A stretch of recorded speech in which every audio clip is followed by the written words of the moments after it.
Hi everyone.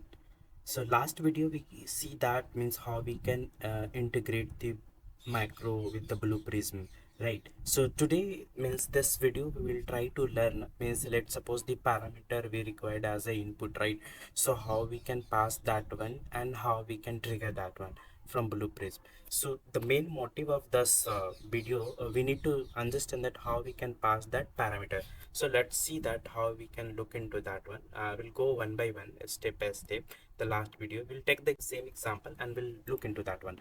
So last video we have seen that this is the file, right? So if we go through this file, so here we need to add out the three sum of the subject marks. Okay, so let's consider means this is the extra file which means a workbook which I need to update this seat in the total marks, and this is the macro which we have already written here, right? So if you can see here, this is the same code it is written here, right? So what we will require, because this file will change, the path will always change, and this is a dynamic, we need to make that. So how we can do that? So basically when we open this micro, right? So at the same time we need to pass this path. So this whatever the path it is there now, so you can copy this path and paste here. And the excel sheet you means in the code side, you can what you can do that, you can set as a value. So I have written that code. I will check that one how it is working. So the very initial stage, and the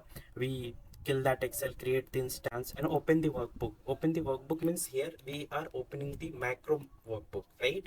So let's suppose that this is the macro file which we have written the VBA code, right?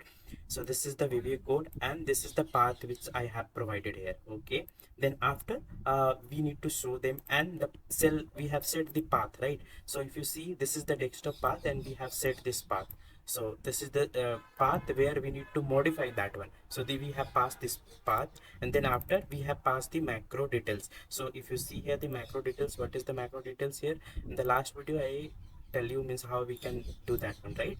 So one more time I can repeat here. So you can go to the insert here and model there, right? So you should rename this one based upon that your code, or maybe the means the function, what is the function name, so you can mention here that.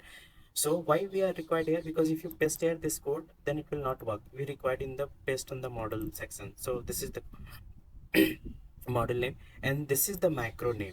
So what I did that, this copy and paste here, you can see this the same name it is. So what it will be open, it will be read this path based upon this one. Okay, and it will be paste on there. So this is the path we have written here. Then after save the workbook and kill the workbook. So we can run and check whether it is the file data is coming or not. So if you see here, the as of now the data is not available here, correct? Then we can check that one. The last thing means how it is running and doing that. So let's suppose just I'm running the code now. Hope you understand what we required, that we required to pass as a on the same macro workbook the path as well. And let's suppose some parameter you want to enter on there as well. Let's suppose any marks as well you want to enter on that place, right? So maybe you can pass on that place as well.